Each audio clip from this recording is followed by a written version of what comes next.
Hey everyone, welcome back to the channel. Today we are taking a closer look at the Samsung's latest clamshell foldable, the Galaxy Z Flip 7. This is the 7th generation of the Flip, and for the first time in a while, it feels like Samsung is making bold moves. We have got a bigger screen, a bigger battery, a better cover display, and a surprising chip change.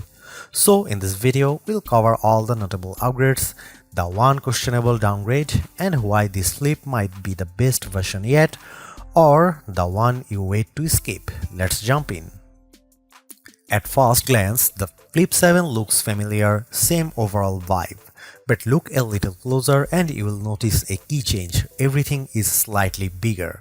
Now, that might sound like a step back for a Flip. After all, this line has been popular because of how compact the pocketable it is. But hang on, it might be a smart trade-off. Samsung is essentially saying, let's give people a full flagship experience in a foldable body, and the new design does exactly that.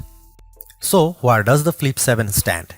If you are coming from Flip 5 or 6, the main differences are bigger screen, way more usable cover display, bigger battery, slightly better efficiency. If you have never tried a foldable, this is easily the best Flip Samsung has made and probably the most practical foldable for mainstream users. It gives you flagship power, flexible design, and real everyday usability without feeling like a science project. That said, if you want the absolute best performance and cameras, the Fold 7 is still king. But if you value portability, practicality, and fun, the Flip 7 is the move. Alright, that's everything on the Galaxy Z Flip 7. What do you think of the upgrades? Are you okay with the Exynos chip, or are you holding out for Snapdragon only versions? Let's talk in the comments, and if you are new here, hit the like, subscribe and bell icon so you don't miss future foldable reviews and comparisons.